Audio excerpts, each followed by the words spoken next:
Welcome, everyone, and good afternoon. I am Harris Steinberg, the Executive Director of the Lindy Institute for Urban Innovation. And you're joining us today for one in our series of what's called Urban Strategy in the Present Tense, a webinar series from the Lindy Institute, funded by the Lindy Family Foundation and in partnership with the Westphal College of Media Arts and Design at Drexel. Today's episode is called Learning Through Play, How Designers Partner with Educators. So what happens when architecture students, educators, play experts, and community members come together to design for learning in public space? This afternoon, we're joined by Debra Ruben, Academic Associate Dean at Westphal College, and Ulrike Altenmüller-Lewis, Department Head of Architecture, Design, and Urbanism at Drexel's Westphal College. With support from the William Penn Foundation, Deb and Ulrike have developed a new university-level course on playful learning, designed for future architects and designers in collaboration with the Playful Learning Landscapes, or PLL, and Watchdog Project Management. The Drexel course is part of a growing effort in Philadelphia to bring playful learning into the city's everyday spaces, from bus stops to sidewalks to public plazas, by working alongside families, communities, and design professionals. Drexel is playing a key role in scaling this movement, from pilot projects to long-term systems change. Today, we'll explore how this course and its community partnerships fit into a national movement that sees play not just as fun, although fun is a part of it, but as a driver of learning, civic engagement, and systems change. Two quick housekeeping notes.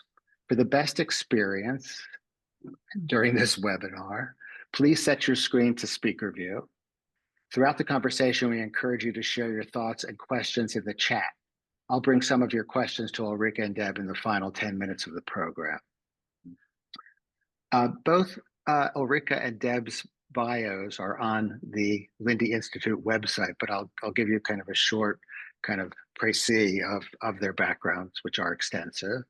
Dr. Ulrike Altenmüller-Lewis is an associate professor, the department head for architecture, design, and urbanism at Drexel. She served prior as the program director for architecture for over 10 years. She's a registered architect, educated at the Bauhaus University, Weimar, Germany, and ETSAM in Madrid, Spain. She has practiced in Europe and the US, serves as a site visitor for the National Architecture Accrediting Board, and on the ACSA Education Committee. Her research explores how the built environment influences human well-being and performance with a focus on learning spaces and community-driven design. Deb Ruben is an associate professor and the academic associate dean for Westphal College and a commissioner for the Council for Interior Design Accreditation. Previously, she was the program director for the undergraduate interior design and graduate interior architecture and design programs. She co-chaired the committee to develop the MS design program and the longstanding minor in sustainability in the built environment. Debra's research explores human-centered design, sustainability, and participatory practices as they relate to community building. Debra has received numerous foundation grants to fund projects that serve communities in West Philadelphia. So welcome, Ulrike and Debra. It's wonderful to see you and to be here with you. Thank you. Thank you, Harris. So we're going to start with the basics. For those less familiar with the movement, what is playful learning? And why is it especially important now in our cities and public spaces? I think, Deb, you were going to take that one. I'll take that one. So let's show some examples and start with the basics. So playful learning activities are installations where children learn and develop skills through the act of joyful play, because it's believed that children learn best when the learning and play are integrated. I was surprised to find out that children in the US spend only 20% of their time in formal learning settings. And Playful Learning Landscapes aims to capitalize on the other 80% of children's time by creating opportunities in the communities where children and families live and play. So playful learning installations can happen anywhere. They can be in public parks, in laundromats, bus stops, grocery stores, just to name a few. And as you can see here, they can range quite a bit in scale and in cost. And why is it important? as you know, cities all over the world have been growing, and with that, more and more children are growing up in urban environments. And this can be exciting and enriching and open a ton of new opportunities. However, the reality is that most urban environments are not designed with children in mind, and cities are not sufficiently equipped with child-friendly amenities or spaces that promote play and learning. And this is particularly true in disadvantaged neighborhoods. So where did the idea for playful learning come from, and how has it evolved? How is it different from traditional models of learning or play? Yeah, that's a very important difference. So playful learning installations are not playgrounds. The concept was originally developed by Kathy Hirsch-Pasek from Temple University and her team, and it really brings together expertise from psychology, education, and child development. So it's a really multifaceted approach, and playful learning is an evidence-based approach that sits at the nexus of child development and urban design. And what is exciting for us is this combination of architectural placemaking with the science of learning that is quite new. And if we understand the concepts of playful learning well, we can actually, as designers, with relatively small effort, integrate learning opportunities for children in our designs, and with that make spaces that are really more welcoming and supportive of children. And as Deb said, the playful learning approach is really groundbreaking, as it aims to convert everyday spaces into much more engaging environments. And these installations encourage predominantly caregiver-child interactions in a fun way, and with that they support learning and the development of the children. And this approach is important for multiple reasons, but the most important one is really that there is research today that the amount and the quality of those caregiver-child interactions can be directly correlated with increased language skills, particularly in preschool-age children. And as you can guess from that alone, if we can integrate more of these playful learning installations in our urban cities, we can really help children learn better and be more prepared. Thank you, Ulrike, and to Deb for giving us the background, for kind of telling us kind of how this kind of movement has kind of arisen, where it's come from. Being a father of two boys who are now grown men, and now I have three grandchildren, I can firsthand understand the benefits of being able to, play and learn at the same time, so that it's a kind of a fluid continuum of daily life, as opposed to something that's kind of a separate a thing you do just kind of off to the side in order to educate yourself. So, as I understand it, you've created a new course called Design for Playful Learning. What did the course look like in practice, and how did you structure it to be both creative and community driven? So the idea came about as our project partner, Sarah Lytle, was trying to find a way to scale up the impact of playful learning. The course's purpose ultimately is to increase the impact of playful learning by creating an open source course, open source materials, so that any institution can teach their own course. We want as many young designers as possible to enter the workforce armed with the experience and desire to increase child-friendly opportunities. So the course teaches students about playful learning, but also introduces them to participatory design techniques and respectful ways to collaborate and co-create with the community. Hazel, if you can put up slide 2. It's structured so the students spend as much time learning and designing with the community as possible. Because the students also have a lot to learn about playful learning, community engagement, and designing for kids, the term is built around a series of engagements with community that's broken up with more traditional studio time. So the class sessions include a balance of lectures, trainings, readings, and obviously the design work. And each course starts with a walking tour with the community leaders to learn about their neighborhood, to see the selected sites and to hear about the community history. And then in addition, students participate in 3 workshops throughout the course where they listen, learn, and co-design alongside the community partners. And we did offer the course twice because we wanted to offer it once and then be able to make some adjustments where needed the second time around. So the community engagement component of this, is that geared towards the students, or is it for everyone participating in the classes, the young students as well as the architecture and design students?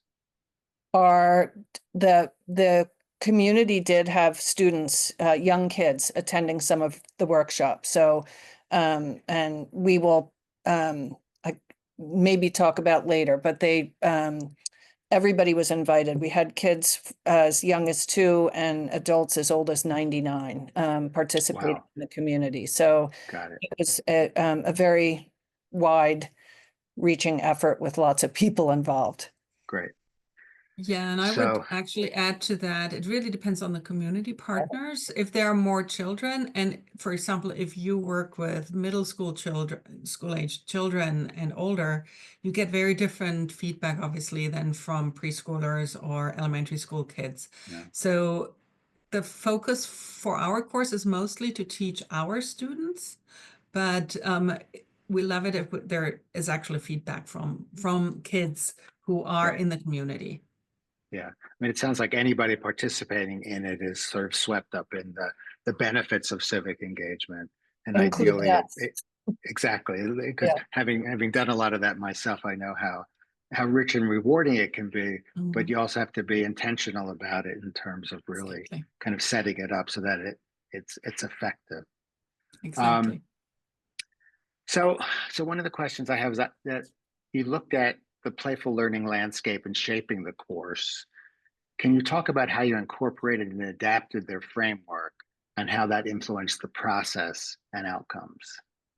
Yeah, I'm happy to do that, Harris. And let's start with the playful learning model first.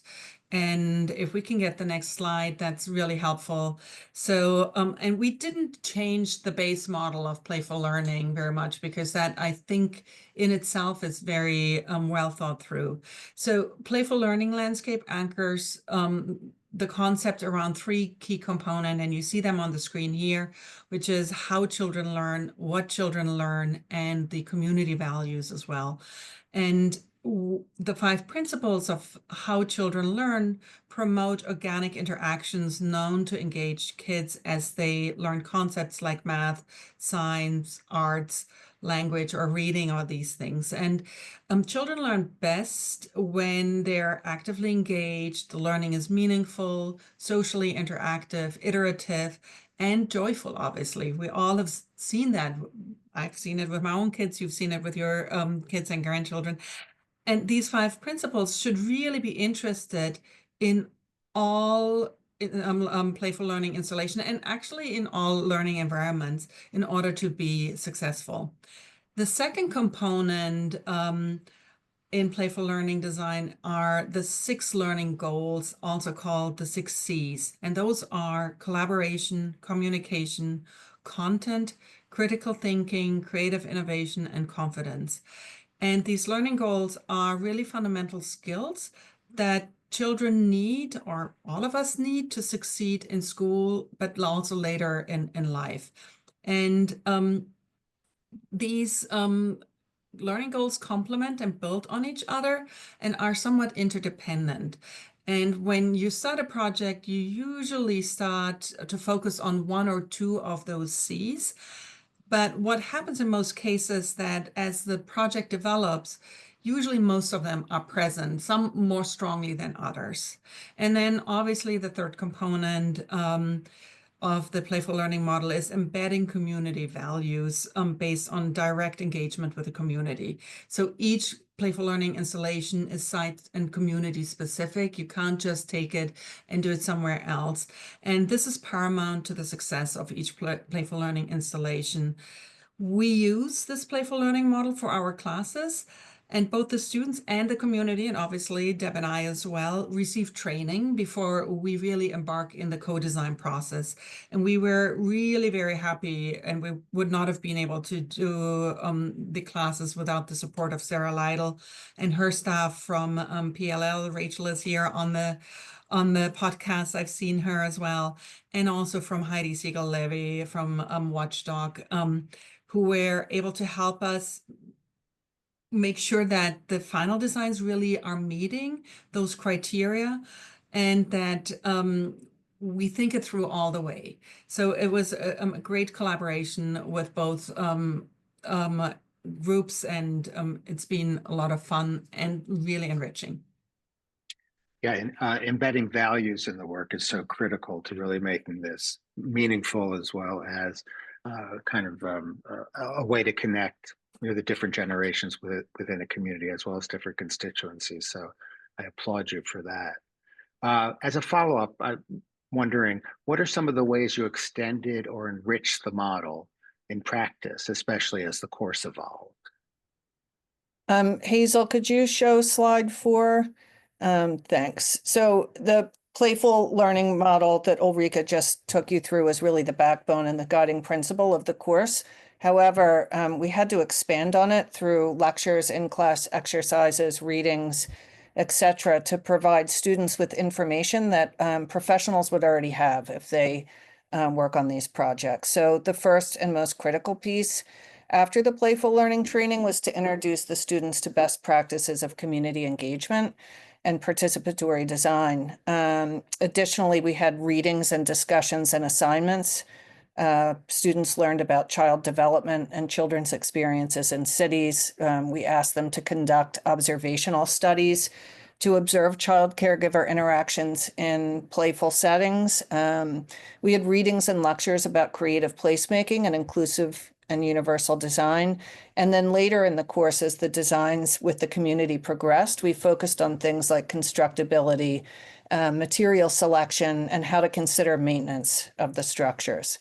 And adding to what Ulrike said, Sarah and Heidi were really kind of co-teachers for our class. They weren't necessarily there in every class, but there was a feedback loop where we would meet regularly with them. Heidi attended often. So the students were able to get guidance from them throughout the term as well. Great. So there really was a That's constructive feedback loop, it sounds Yes. like, Mhm. in Yes. the process. Yeah. Iterative design. Yes. Iterative no, design. definitely. Yeah. You can take down the slide, Hazel. Thanks. So as we look through the body of work that you've kind of accumulated thus far, North Star Park comes into focus as kind of a place of many of student-led installations. Can you walk us through that site and sort of maybe kind of get into a little more detail of how the projects evolved and how they each kind of took shape kind of relative to kind of their position kind of in the neighborhood? Yeah, the interesting thing is actually that we did not start with North Star Park as the anchor location. That happened later on and more organically. So about 6 to 9 months before our first class, we had we tried to identify a neighborhood. We had some great help from the Lindy Center at Drexel, who helped us identify the East Parkside neighborhood, which is just south of Fairmount Park here in Philadelphia, as a good neighborhood to collaborate. And for us, the important thing was that there was a study from Kaboom that identified the East Parkside neighborhood as a so-called play desert, meaning that it was underserved with play spaces and opportunities to engage children. And the important thing was that there were reliable community partners in that neighborhood that like the Lindy Center already identified for us. And that was the East Parkside Residents Association, EFRA, and Centennial Parkside CDC. And a bonus for us was also that it was still within walking distance, more or less, to our campus. So it was easy for the students to get there, to visit the sites, to get to the community events and all of that. And long before our first class, we met with the community leaders. Multiple times we walked the neighborhood. without and later with the students. And together we identified multiple locations in the neighborhood suitable for playful learning installations. That was sometimes along streets, along houses, and it was an opportunity for community members also to share their memories and stories about the different locations and places. And we found that it was really important to get a sense of the history and the importance of the space for the community members.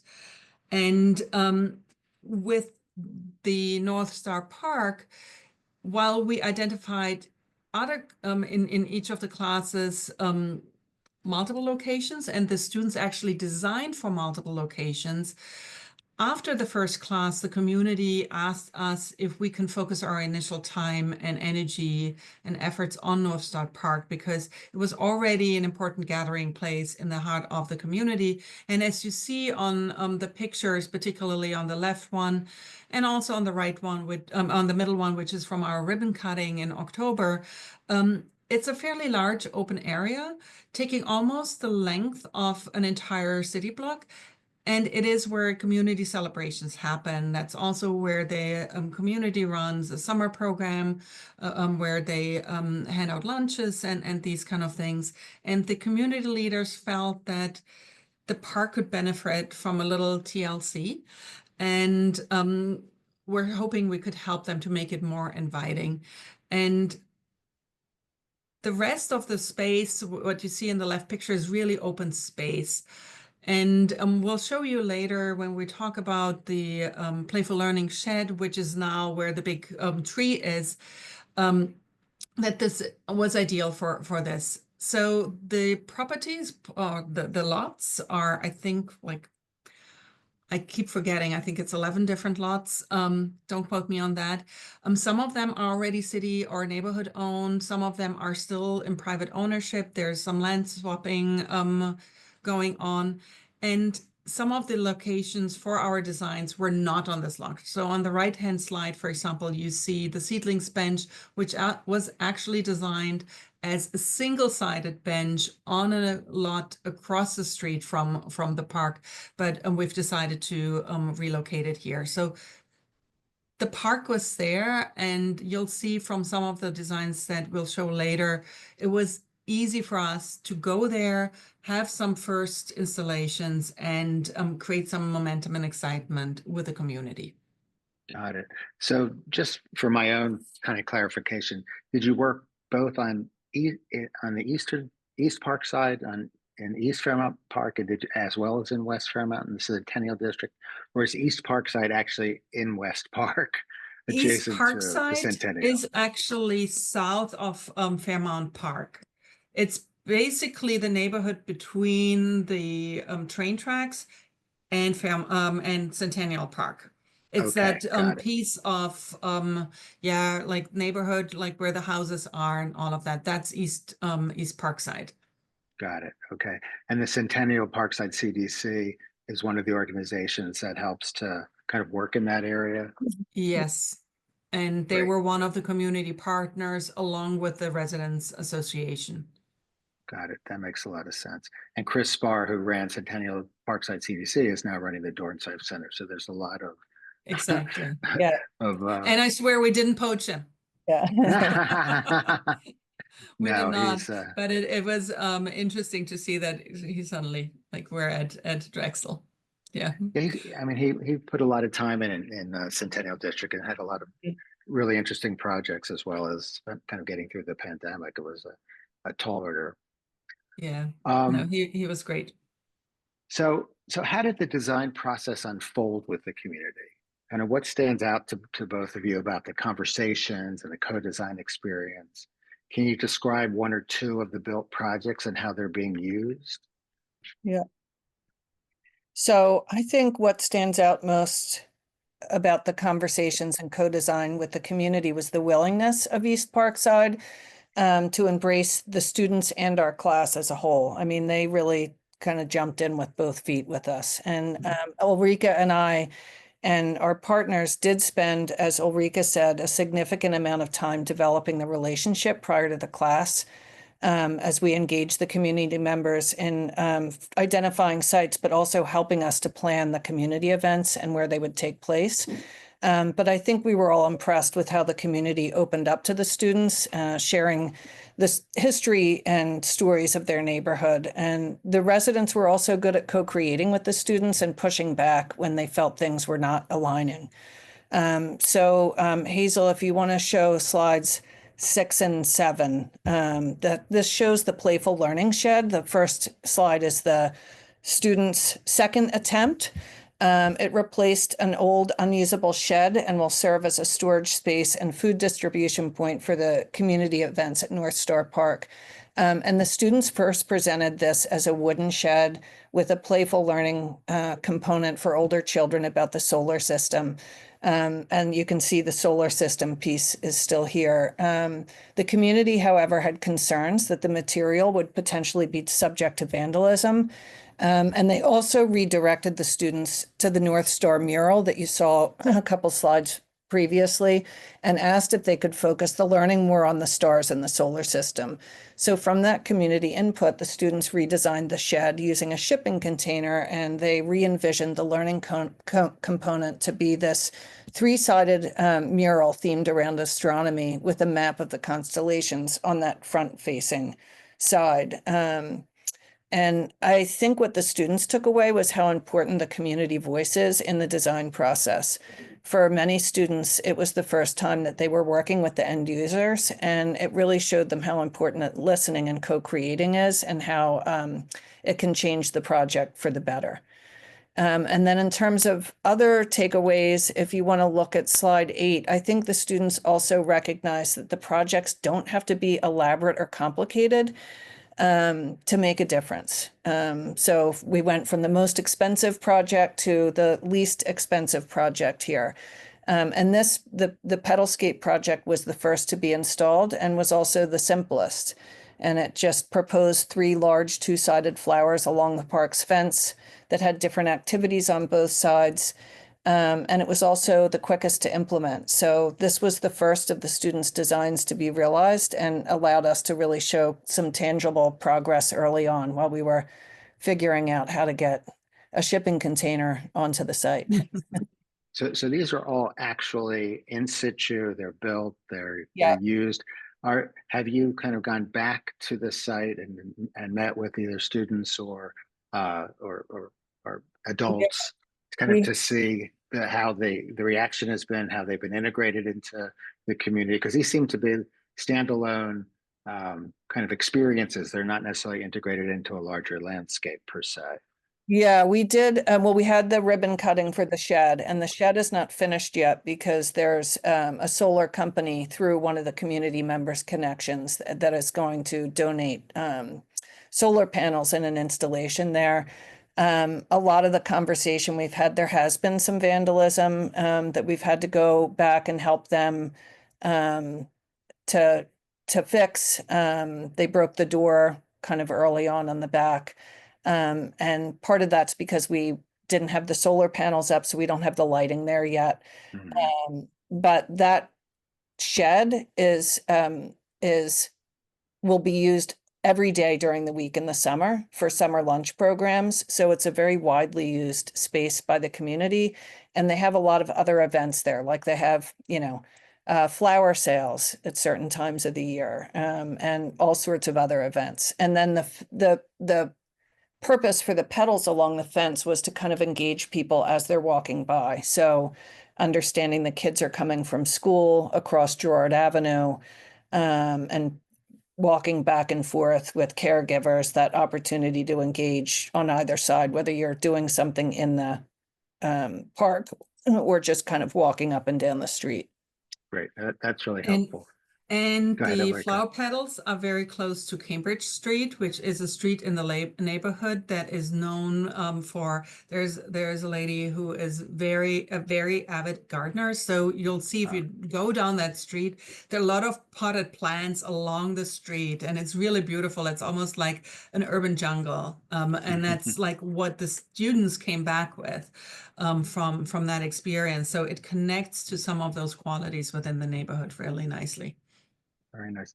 kind of knowing a little bit about the neighborhood, particularly over the past 2 decades or so, there's been a lot of uh, projects that are, involve placemaking, physical kind of redesign of the edges of Parkside Avenue. Uh, I know that, and we participated in a master plan for the Centennial District itself. So it's a neighborhood that's been heavily community engaged, for lack of a better word.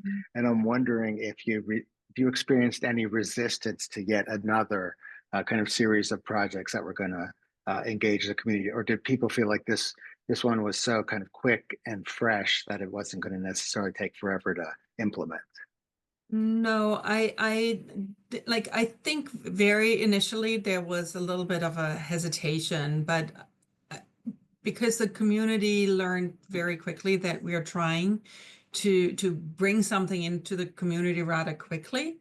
Once we started the process and once the students had their first design ideas, there was really some very nice momentum and openness from the community members. I do think it helped that we were able to provide weeknight dinners. So the community and the students and we like always broke bread before we started the process. But I really felt there was an excitement about it. I mean, we're running into some roadblocks now with some of the sites where we can't place the installations as we had hoped there would be a need for it. So we're encountering a little bit of red tape right now that makes things a little difficult. But from the community themselves, I think once they realized it's an honest effort and there will be something brought to them very Right. quickly, they were very welcoming and open to engage. And Yeah. they created a real fondness for the students also. It was very like really touching for me to see, for Yeah. example. And I didn't get the feeling they felt over engaged. Actually, from the very beginning, I feel like where we were working with them on the inside rather than on the edges maybe could have had a difference. Maybe because it was not on the other side of Girard, it was a slightly different community, but Right. they and I felt like from the beginning there was a couple people who came, not the leaders who worked with us, who seemed a little bit skeptical at first. But I think overall that it's been going really well. So That's great to hear, because you do see engagement fatigue, but it also sounds like you guys were so hyper focused in an area that really had been left out of a lot of these community conversations, and the fact that it was such a quick sprint to the end, that you were able to kind of hit that sweet spot, which is wonderful. Yeah. So I'm wondering, how do you think then the students, based on these experiences, will design in the future? Do you think it has changed their kind of approach to what design is? It's a great question. I obviously hope, but we can't fully predict how the impact is. But from the feedback and the observations we gathered from our class and really what the students remarked to us, I do think it has changed their thinking. First, it was super exciting for the students to design an actual project that might get built. We don't really see that often in architecture or design school, and for many it was also the very first time that they had the opportunity to engage in a process like this. But I think most importantly, and that's what really changed the students' thinking, was and their approach was that they were working for the first time directly with stakeholders. And this was a very important experience for the students. They learned the importance of really listening, mutual respect, the cultural sensitivity they had to develop.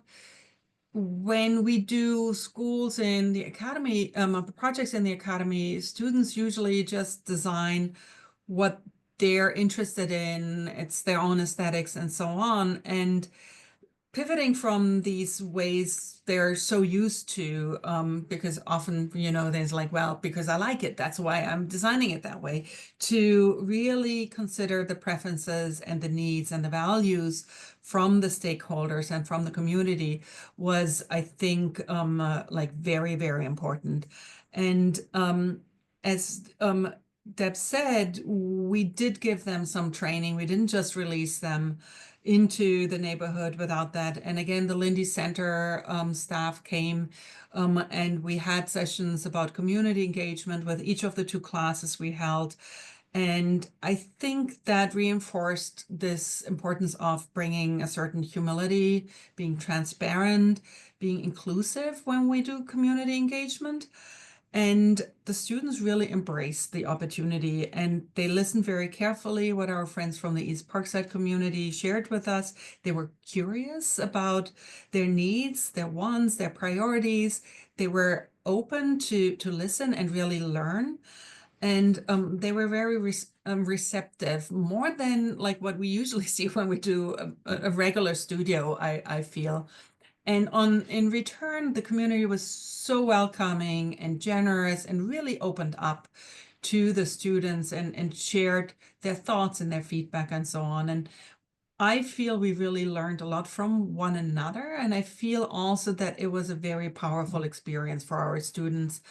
And yes, I do think that this experience will influence the students and create an awareness that is really, really important, not only to communicate with the clients, which often for architects and designers are the people with the money, but really go out and see the input and the feedback of the stakeholders, the users that are going to be living and interacting with their designs on a daily basis.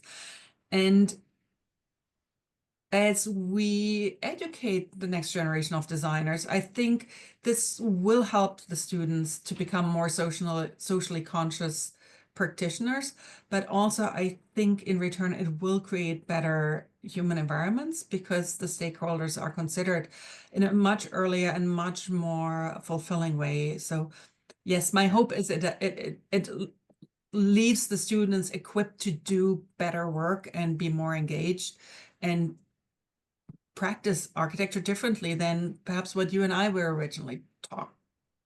No, absolutely. And in many ways, you're teaching them life skills that will stand them in good stead as they kind of get not only through their profession, but kind of navigate, you know, politics, all the kind of issues we're having today, very difficult to hear other people. You know, these are teaching the students kind of through the work that listening is as important as talking. In fact, it's even more important quite often. But we're never really taught that in school. So I commend you guys for inculcating this in the student body at an early age. I kind of learned it by kind of happenstance as I kind of found my way into the world after graduating. But to know that it is now kind of part of a system that values it is really quite wonderful.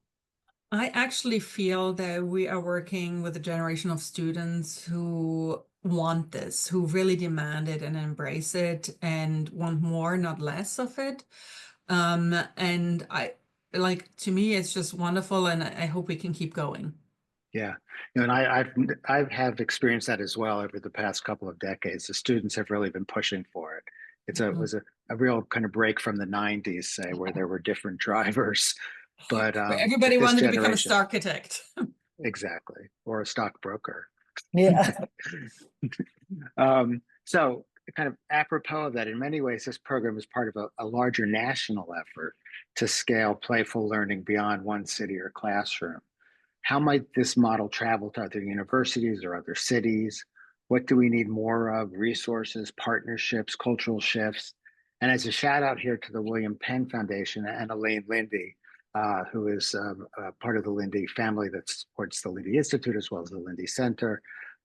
We want to just kind of underscore their leadership on this issue. So Deb, I think you were going to kind of talk about how this kind of moves beyond kind of a small place in Parkside to the city, to the nation and beyond. We're really excited about that. We've been working hard on the open source course, and it's going to be published shortly as part of our grant with the William Penn Foundation. and will be accessible on the Playful Learning Landscapes website. So it's going to include an example of our syllabi, but also course outline, lectures, both pre-recorded and things like PowerPoints, so they can be used or recontextualized by the faculty teaching the course, understanding they might be working with different types of communities. So there'll be all sorts of different types of resources that we're trying to put together to support that. Between Playful Learning Landscapes, Watchdog, and Ulrike and I, we're trying to get the word out. We've been presenting the work at conferences and publishing about it, which we also think will help spread the word to other universities. We were both just recently at conferences for interiors and architecture programs, so got a lot of interest there. And then I think in terms of what we need more of, I think the universities who embark on this need to find good partnerships, both from within the communities and neighborhoods they serve, but also partners who support, like in kind and financially, the implementation. So our class benefited from the grant from the William Penn Foundation and from the partnership with Playful Learning and Watchdog that we could literally have not done without. So we're thinking about future classes. Students have been asking us, which goes to Ulrike's point of how interested they are in this work. But also we realized how much we leaned on Sarah and Heidi and their support of the class, and that the partnership between educators and designers and not-for-profits can be so enriching if they're funds to support efforts like this. But it was much more enriching having the three partners working together. So, and yeah, I imagine Ulrike and I'll be cautious about how we provide these opportunities in the future, just in terms of making sure we have the support needed to be successful and a good plan in place and good partners to work with as we move forward. Yeah, and It's always chicken and egg, isn't it? I'm sorry, Yeah. Ulrike, go ahead. No, and I want to add to it, I think it was successful because often in the educational setting, when we engage with communities, it's extractive. So we use the community, we get information from them. But what was the beauty of this, and that was made possible through the grant funding, is that we were able to give something in return. And these installations are like something that helps the community. So having funding and support to do that part of the project is really, really important. Yeah. Yeah, I was going to say chicken and egg in that you need to have a proof of concept in order to kind of attract the resources to continue to do it.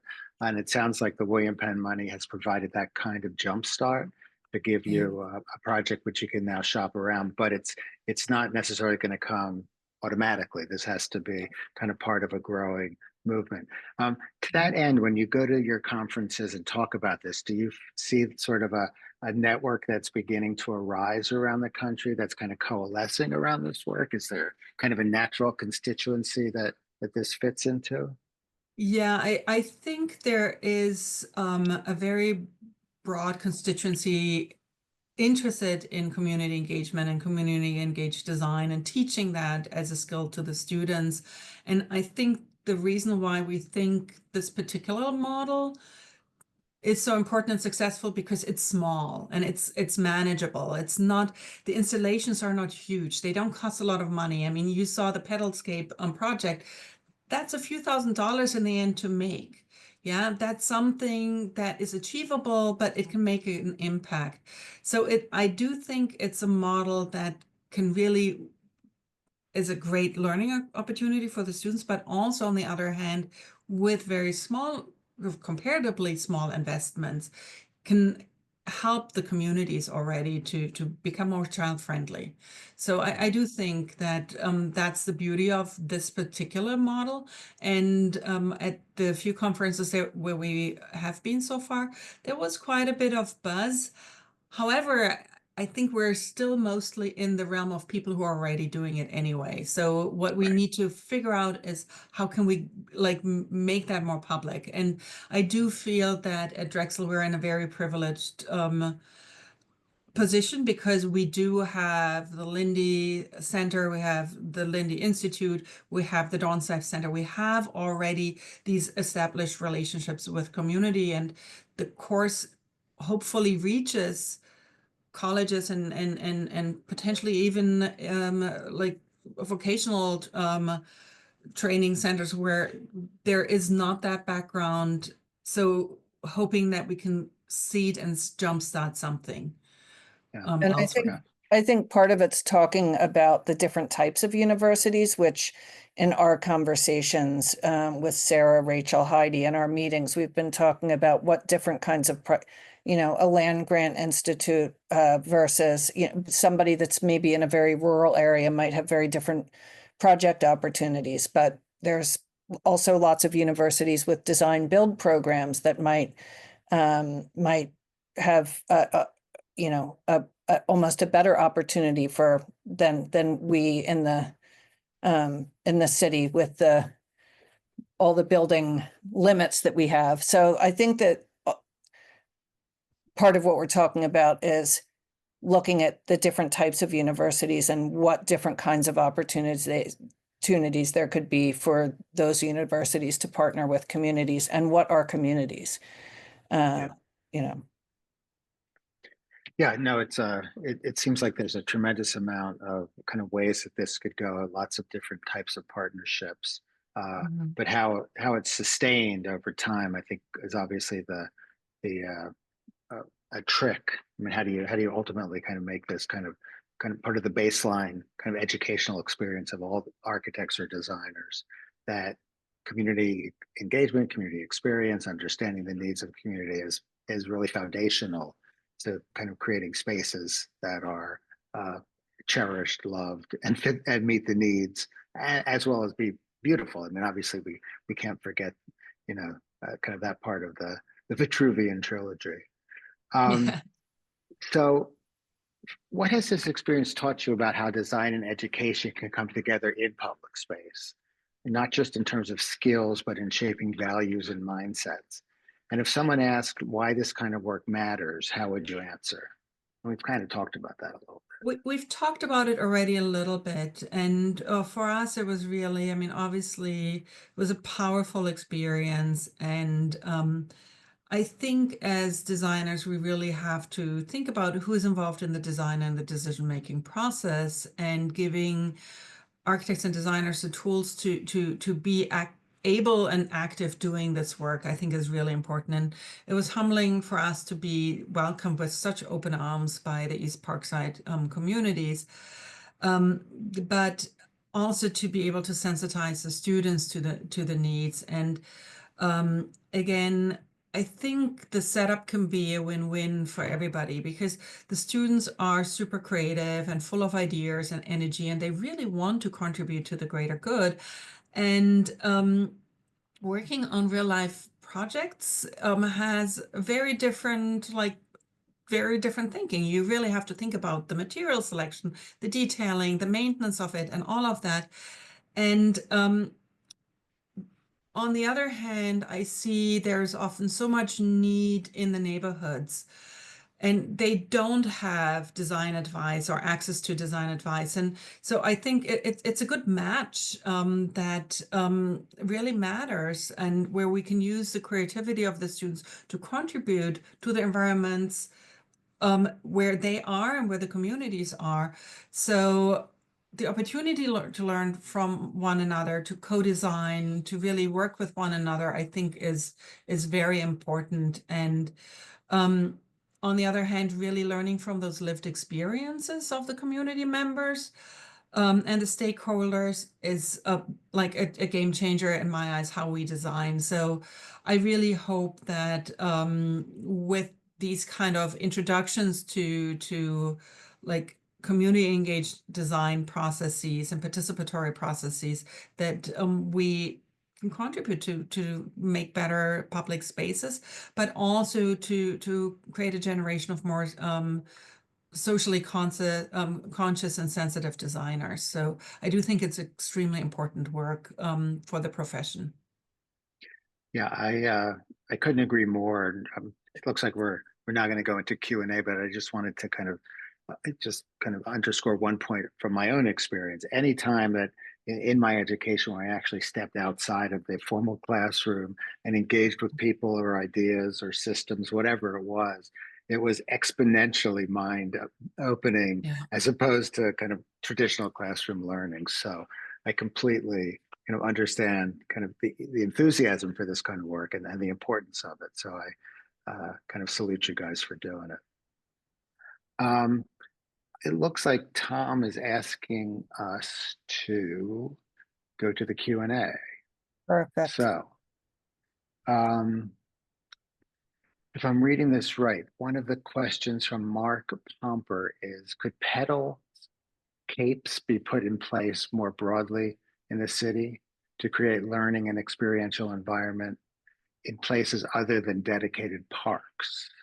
I'm not sure what pedal capes are, but the pedalscapes is the flower project that we showed, right. And that can, I mean, ours is two-sided, but like quite frankly, all it needs is a chain link fence and the flowers, and they can be customized. So yes, that is something where perhaps the questions, what the students or the kids are being asked to look for. I mean, there's a seek and find and all kind of other opportunities.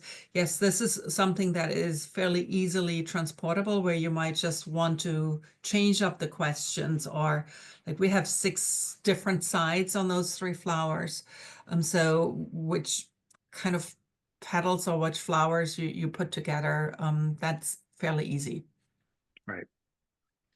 So Manish writes, first of all, they felt it was a very insightful presentation. Congratulations to Deb and Ulrike. All right, where's my question just went away. Oh, did your project engage with local elected representatives, very important, or the city during different phases of the project? And how did the students respond to that experience?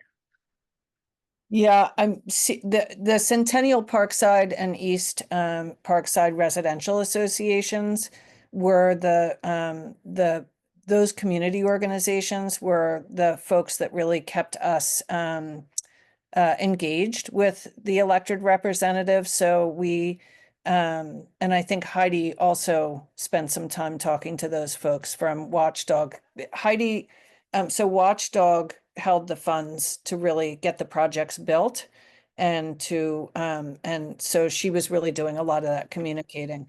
They were invited to the ribbon cuttings. We talked to them very specifically with regard to the empty lots on North Star Park and where to place the shed. That is an area that is owned by several different entities. And so some of it is owned by the Philadelphia Parks and Rec, but some of them are private ownerships, and they're kind of trying to work out trading land. So there was a lot of things, I think, going on behind the scenes with Centennial Parkside and East Parkside Residential Association and Heidi and their conversations about that Ulrike and I and the students weren't as involved with, I would say, if that makes sense. Yeah, but clearly important to introduce the students to the kind of civic structure that they're going to be working within. So understanding the role of the city council members and other elected officials is something that doesn't come naturally, because you kind of think you're a designer, you kind of are listening, this is great, isn't it wonderful? But there are other folks who have kind of a say over the built environment, including our local council people. And exactly. Learning that early on, I think, is a really important life lesson. Again, I learned all this kind of by the seat of my pants in the School of Hard Knocks, but those kind of partnerships can be incredibly fruitful to getting really impactful work done. And Heidi really has a long history of work in Philadelphia. And so one of the things she really worked on with the students at one point was understanding kind of where to build and where to stay away from with the sites that were selected, and that we didn't want to get into projects that needed foundations, because that was going to not only increase the cost, but was going to, require Permitting. permits for things. And so the students learned a ton through Heidi and her team in terms of, working in a public environment, really. Definitely.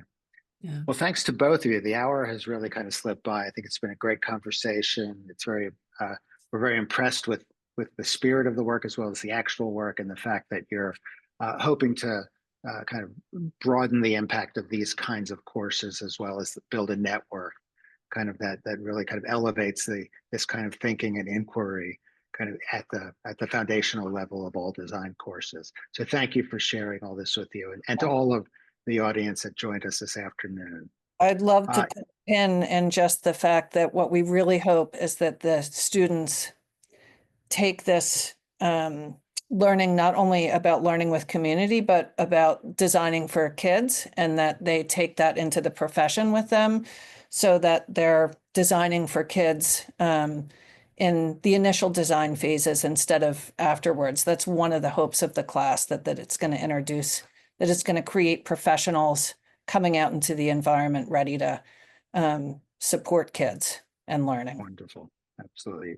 Essential to kind of building the next generation. Yeah, I think that's really important.